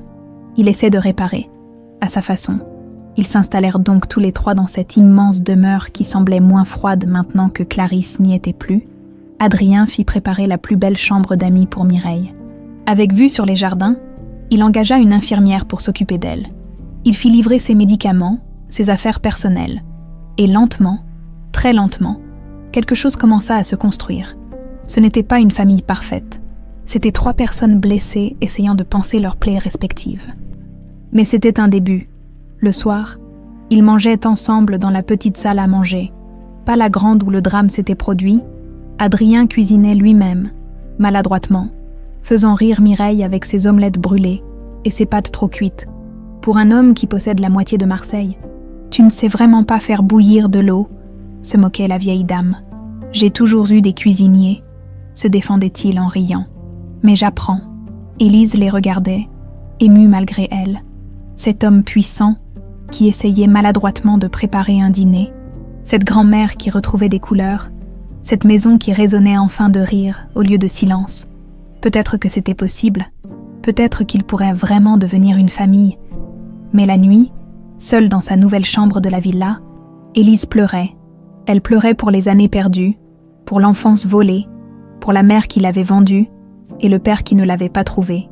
Elle pleurait pour Sophie, cette petite fille aux papillons dans les cheveux qui n'avait jamais eu la chance de grandir, et elle pleurait pour Élise, cette survivante qui devait maintenant apprendre à vivre avec la vérité, 3 mois s'étaient écoulés depuis l'arrestation de Clarisse. 3 mois pendant lesquels le monde d'Élise avait basculé sur son axe. Le procès était fixé pour le mois suivant, et les médias s'en donnaient à cœur joie. Le scandale Lemaire, 23 ans de mensonges, une femme achète l'enfant de sa rivale, l'héritière retrouvée après des décennies. Élise détestait cette attention. Les paparazzis campaient devant la villa, essayant de capturer des photos. Les journalistes la harcelaient pour des interviews exclusives. Sa vie privée était étalée dans tous les journaux. Elle avait arrêté ses livraisons nocturnes. Adrien avait insisté, arguant qu'elle n'en avait plus besoin financièrement, mais la vérité était plus complexe. Élise ne savait plus qui elle était, ni livreuse ni héritière, coincée entre 2 mondes, n'appartenant vraiment à aucun. Un matin de mars, alors que le printemps commençait à réchauffer Marseille, Adrien frappa à la porte de sa chambre. « Élise, tu as un moment ?» Elle ouvrit. Son père se tenait là, vêtu d'un jean et d'un pull simple. Il avait changé ces derniers mois, moins de costume, moins de rigidité, comme s'il essayait de redevenir l'homme qu'il aurait dû être. « J'ai quelque chose à te montrer. » Il la conduisit à son bureau, où des plans architecturaux étaient étalés sur la grande table. « Qu'est-ce que c'est ? » « Un projet, une fondation que je veux créer en mémoire de ta mère, Nadège, la fondation Nadège Lemaire, pour aider les mères en difficulté, celles qui sont à bout, désespérées, tentées de faire des choix qu'elles regretteront toute leur vie. Je veux leur offrir des ressources, un soutien psychologique, une aide financière temporaire, pour qu'aucune femme ne se sente obligée de vendre son enfant comme Nadège l'a fait. Élise regarda les plans, un bâtiment moderne, accueillant, des espaces de consultation, des appartements temporaires, une crèche. « C'est magnifique », murmura-t-elle. « Maman aurait aimé. Je me suis dit que peut-être tu voudrais m'aider à le gérer. Je vends une partie de mes affaires dans la construction. Je n'ai plus l'envie de bâtir des immeubles. Je veux construire quelque chose de plus important. » Élise sentit quelque chose se réchauffer dans sa poitrine. Son père ne cherchait pas à l'acheter avec son argent. Il lui offrait un projet commun, un but. « J'aimerais ça, mais j'ai aussi ma propre idée. » Elle sortit un dossier qu'elle avait préparé en secret ces dernières semaines. Un programme d'insertion professionnelle pour les jeunes sortant des orphelinats. Je sais ce que c'est de se retrouver à 18 ans dans la rue sans rien, sans personne. Je veux leur donner des formations, des opportunités, un réseau. Adrien parcourut le dossier, les larmes aux yeux. C'est brillant. On va le faire. Les 2 projets. Ensemble, ils se regardèrent, père et fille, unis enfin par quelque chose de plus grand qu'eux-mêmes. Mireille, de son côté, avait complètement récupéré. Elle occupait toujours sa chambre à la villa, refusant de partir malgré les protestations d'Élise. « Tu as besoin de moi ici, » disait-elle. Et ce vieil ours d'Adrien aussi. Elle avait raison. Mireille était devenue le ciment de cette famille fragile. C'était elle qui préparait le petit déjeuner le matin, insistant pour que tout le monde mange ensemble. C'était elle qui organisait des soirées jeux de société, forçant Adrien à abandonner ses dossiers. C'était elle qui apaisait les tensions quand Élise et Adrien se heurtaient sur leurs différences de vision. Un après-midi, alors qu'elles jardinaient ensemble dans le parc, Mireille posa la question qui la tourmentait depuis des semaines. « Tu lui en veux ?» à Adrien. Élise réfléchit longuement avant de répondre. « Non, plus maintenant. Au début, oui, je lui en voulais de ne pas m'avoir trouvée, de s'être remariée, d'avoir abandonné. Mais maintenant je comprends. Il a fait ce qu'il a pu. Clarisse était une manipulatrice de génie. Elle l'a piégée aussi complètement qu'elle m'a piégée. Et ta mère biologique, Nadège ?» Le visage d'Élise se durcit. « Ça, c'est plus difficile. Elle m'a vendue, m'aimait, pour de l'argent. Je sais qu'elle était désespérée. Mais quand même, comment une mère peut-elle faire ça ? Les gens font des choses terribles quand ils ont peur et qu'ils sont brisés. Ça ne les excuse pas, mais ça les explique. Tu l'excuses ? Non, mais je lui suis reconnaissante d'une chose. Elle t'a laissé dans cet orphelinat où je t'ai trouvé. Si elle t'avait gardé en Espagne, je ne t'aurais jamais eu, et ma vie aurait été terriblement vide sans toi. » Élise embrassa la joue ridée de sa grand-mère. « Je t'aime, mémé. Tu seras toujours ma vraie grand-mère. Je sais, ma belle. Je sais. » Un soir, Adrien reçut une visite inattendue. Sœur Agnès, la religieuse qui avait gardé Élise à l'orphelinat, se tenait dans le vestibule, intimidée par tant de splendeur. « Monsieur le maire, je suis désolée de venir sans prévenir. Mais je voulais vous rencontrer, vous remercier. Me remercier. De quoi? Votre donation à l'orphelinat Sainte-Thérèse. 1 million d'euros. Nous allons pouvoir rénover tout le bâtiment, embaucher plus de personnel, offrir une meilleure éducation aux enfants. Adrien sourit doucement. C'est Élise qui a insisté. Elle voulait que les futurs enfants de l'orphelinat aient une meilleure chance qu'elle n'en a eue. Sœur Agnès essuya ses larmes. « Ah, cette petite fille qui ne souriait jamais est devenue une femme extraordinaire. Vous devez être très fière. »« Je le suis, plus que je ne peux l'exprimer. » Élise apparut dans l'escalier, surprise de voir la religieuse. « Sœur Agnès. » Elles s'étreignirent longuement. La vieille nonne regarda autour d'elle, observant cette villa luxueuse, cette famille reconstituée. « Tu as trouvé ta place, mon enfant. Enfin, je crois que oui. Ça a pris 27 ans. Mais j'y suis arrivée. Le mois suivant, le procès de Clarisse débuta. La salle d'audience était bondée. Journalistes, curieux, membres de la haute société marseillaise venus assister à la chute spectaculaire de l'une des leurs. Clarisse entra, vêtue d'un tailleur sobre, les cheveux attachés strictement. Elle avait vieilli de 10 ans en 3 mois, les cernes sous ses yeux, les rides creusées par l'angoisse, les mains tremblantes. Elle ne regarda ni Adrien ni Élise lorsqu'elle passa devant eux. Le procès dura 2 semaines. Témoignages accablants, preuves irréfutables, expertise psychiatrique. L'avocat de Clarisse plaida la passion amoureuse devenue obsession maladive. Il parla d'une femme brisée par un amour non partagé, qui avait progressivement perdu tout sens moral. Le procureur, lui, parla de préméditation froide, de manipulation calculée sur 2 décennies, de tentatives de meurtre délibérées. Lorsque vint son tour de témoigner, Élise monta à la barre. Elle raconta son enfance dans les orphelinats, les années de pauvreté, les nuits à se demander pourquoi elle n'était pas désirée. Elle parla de Mireille qui l'avait sauvée, et elle parla de cette soirée où quelqu'un avait essayé de la tuer. « Madame le maire ne m'a pas seulement volé mon enfance, » dit-elle d'une voix claire. « Elle m'a volé ma famille, mon identité, mes souvenirs. Elle a détruit 3 vies pour satisfaire son obsession. Et quand j'ai menacé son empire de mensonges, elle a tenté de m'éliminer. C'est ça, la vérité. Pas une histoire d'amour tragique, juste l'égoïsme pur et dur. » Clarisse, pour la première fois, leva les yeux vers elle. Leurs regards se croisèrent, et dans les yeux de Clarisse, Élise ne vit ni remords ni repentir, juste de l'amertume d'avoir échoué. Le verdict tomba un vendredi pluvieux d'avril, coupable de tous les chefs d'accusation, 25 ans de réclusion criminelle, sans possibilité de libération conditionnelle avant 15 ans. Clarisse Lemaire, 58 ans à sa sortie dans le meilleur des cas, avait perdu tout lorsqu'on l'emmena menottée. Elle se retourna une dernière fois vers Adrien. « Je t'ai vraiment aimé » cria-t-elle. « C'était réel pour moi. » Adrien ne répondit pas. Il prit la main d'Élise et celle de Mireille, et ils sortirent ensemble du tribunal.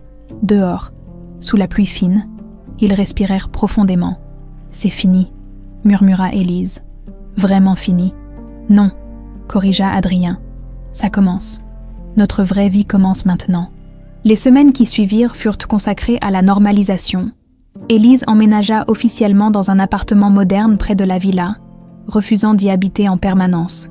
Elle avait besoin de son espace, de son indépendance. Mais chaque jour, elle venait prendre le petit déjeuner avec Adrien et Mireille. Chaque semaine, ils dînaient ensemble. Chaque mois, ils visitaient des lieux liés au passé de Sophie, reconstruisant des souvenirs fragment par fragment.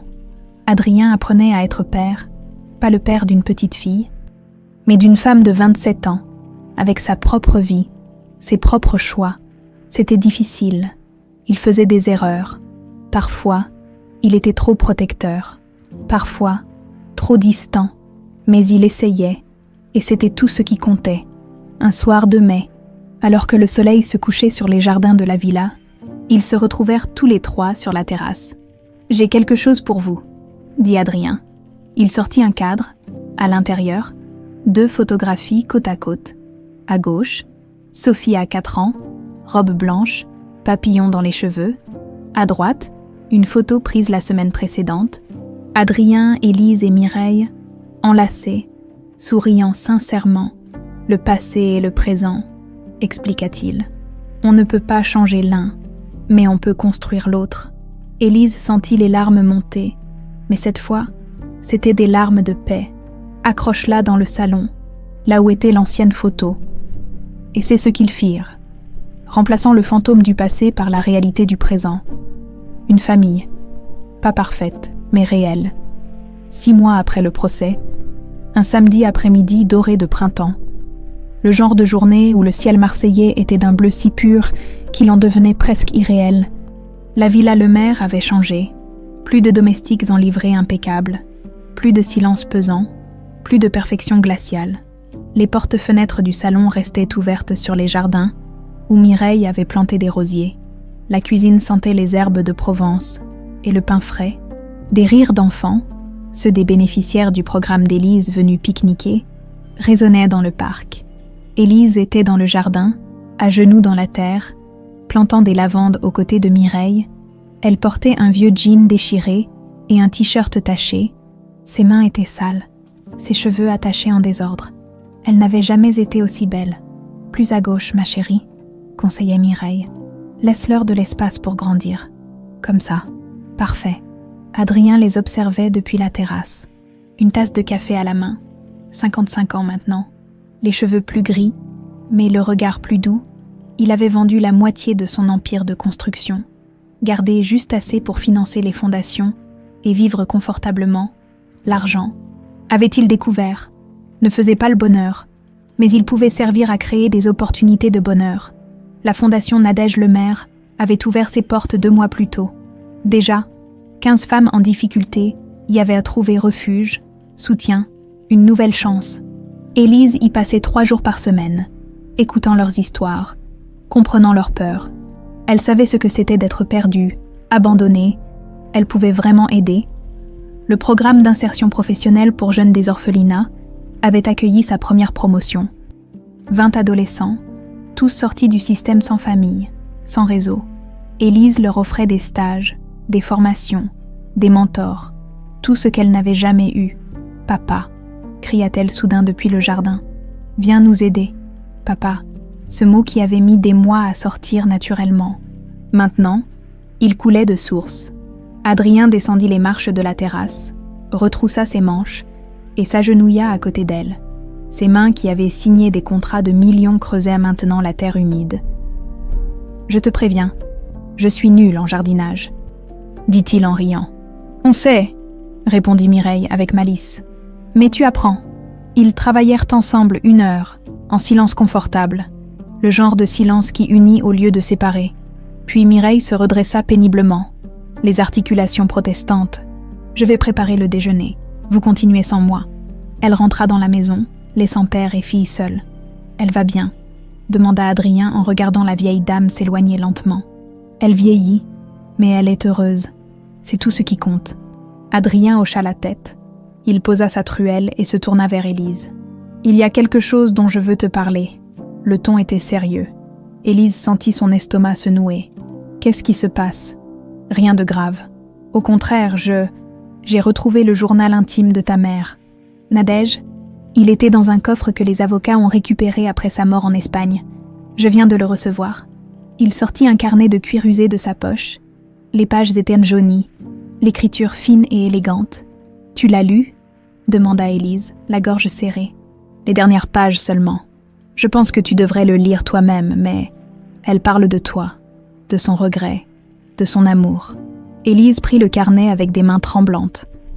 Elle l'ouvrit au hasard, vers la fin. L'écriture était moins soignée, comme tracée dans l'urgence. Novembre 2014. Sophie aurait 20 ans aujourd'hui. Je me demande qui elle est devenue, si elle est heureuse, si elle me déteste. Je la déteste moi-même. Chaque jour depuis que j'ai pris cet argent, chaque jour je vis avec cette honte. Je me suis dit que je le faisais pour nous, pour recommencer, mais c'était du mensonge. Je l'ai fait parce que j'étais lâche, parce que j'avais peur de la pauvreté, plus que je n'aimais ma fille. Comment puis-je me pardonner ça? Comment peut-elle me pardonner? Les larmes coulaient sur les joues d'Élise. Elle tourna d'autres pages. Mars 2020. Je suis malade. Le cancer. Les médecins me donnent 6 mois. Je meurs avec ce secret. Cette culpabilité qui me ronge plus que la maladie. Sophie, ma petite fille. si tu lis ceci un jour, sache que je t'ai aimée. Pas assez pour être forte quand il le fallait, mais je t'ai aimée. Chaque sourire que tu m'as donné est gravé dans mon cœur. Chaque berceuse que je t'ai chantée résonne encore dans ma mémoire. Je n'attends pas ton pardon. Je ne le mérite pas. Mais sache que tu as été mon plus grand bonheur et mon plus grand regret. » Élise referma le carnet. Incapable de continuer, Adrien la prit dans ses bras. « Elle n'était pas un monstre, » murmura-t-il. « Elle était juste, brisée, comme nous tous. Je sais, ça ne change rien à ce qu'elle a fait, mais je comprends mieux maintenant. » Ils restèrent enlacés un long moment. Puis Élise essuya ses larmes et sourit faiblement. « On a tous fait des erreurs. Maman m'a abandonnée. Tu t'es remariée trop vite avec la mauvaise personne. Clarisse a détruit des vies par obsession. Mais au final, on est là, ensemble. Tu m'as pardonné, » demanda Adrien. « Vraiment, il n'y a rien à pardonner. Tu as fait ce que tu as pu avec ce que tu savais. Maintenant, on construit avec ce qu'on sait aujourd'hui. » Le déjeuner fut joyeux. Mireille avait préparé une bouillabaisse, la spécialité marseillaise. Sœur Agnès était venue, invitée spéciale, quelques jeunes du programme d'Élise aussi. La grande table qui n'avait connu que des dîners compassés vibrait maintenant de conversations animées, de rires, de vie. Après le repas, Adrien fit teinter son verre. « J'ai une annonce. Enfin, deux. La première, c'est que la Fondation Nadège Lemaire vient de recevoir une donation importante d'un investisseur anonyme. Nous allons pouvoir ouvrir un deuxième centre à Nice. » Des applaudissements enthousiastes. Et la deuxième, « Élise, tu veux ?» Élise se leva, nerveuse. Elle posa sa main sur son ventre. « Je suis enceinte. 3 mois. » Le silence fut total. Puis Mireille éclata en sanglots joyeux, se précipitant vers sa petite fille. « Un bébé ? Tu vas avoir un bébé ?» Sœur Agnès souriait jusqu'aux oreilles. Les jeunes applaudissaient, sifflaient. Adrien resta assis, trop ému pour bouger. Un enfant, il allait être grand-père. Cette famille qu'il avait cru perdue à jamais s'agrandissait. « C'est un garçon ou une fille ?» demanda quelqu'un. « On ne sait pas encore. On veut la surprise. » « Et le père ?» interrogea sœur Agnès avec un sourire complice. Élise rougit légèrement. « Thomas, mon voisin, celui qui répare les motos, on se fréquente depuis 2 mois, c'est compliqué, mais on va s'en sortir. Il t'aime ?» demanda Adrien, le ton protecteur. « Oui, et je l'aime aussi. C'est un homme bien, simple, honnête, tout le contraire du monde dans lequel j'ai été projetée. Alors il est le bienvenu dans cette famille. » La soirée se prolongea jusqu'au coucher du soleil. Lorsque les invités partirent, il ne resta que le trio initial, Élise, Adrien et Mireille. Ils s'installèrent sur la terrasse, contemplant les jardins dorés par la lumière du soir. Le bracelet en or avec le papillon brillait au poignet d'Élise. Elle ne l'enlevait plus jamais. « Tu sais ce qui est drôle ?» dit Élise. « Il y a 1 an, j'étais une livreuse qui vivait au jour le jour. Aujourd'hui, je suis une héritière avec un père milliardaire, enceinte, dirigeant des fondations. Ma vie a basculé en une seule soirée. Tu regrettes ?» demanda Mireille. « Non, c'est terrifiant et merveilleux à la fois. Mais non, je ne regrette pas. J'ai retrouvé une partie de moi que je ne savais pas avoir perdue. Et nous, on a retrouvé tout, » dit Adrien doucement. Mireille prit la main d'Élise d'un côté, celle d'Adrien de l'autre. Vous savez ce qui était magnifique. Nous ne sommes pas une famille parfaite. Nous sommes cabossés, blessés, reconstruits avec des morceaux qui ne s'emboîtent pas toujours parfaitement. Mais nous sommes réels, et c'est infiniment mieux que la perfection. « À la famille réelle, » dit Adrien en levant son verre. « À la famille réelle, » répétèrent Élise et Mireille. Ils trinquèrent tandis que le soleil disparaissait derrière l'horizon, peignant le ciel de rose et d'or. Dans le salon, la photographie encadrée les regardait. Sophie a 4 ans, figée dans le temps, et juste à côté, la nouvelle photo, 3 personnes enlacées, souriant malgré leurs cicatrices, le passé et le présent, la douleur et la guérison, la perte et la retrouvaille. Élise posa sa main sur son ventre, sentant déjà la vie qui grandissait. Ce bébé grandirait entouré d'amour. Il connaîtrait son grand-père, il entendrait l'histoire de la famille, la vraie, avec ses parts d'ombre et de lumière, et peut-être qu'un jour, quand il serait assez grand, Elle lui montrerait la photographie de Sophie au papillon, et elle lui dirait « Voilà qui j'étais, voilà d'où je viens, et voilà pourquoi il faut toujours se battre pour ceux qu'on aime. » Car l'amour, avait-elle appris, n'était pas parfait.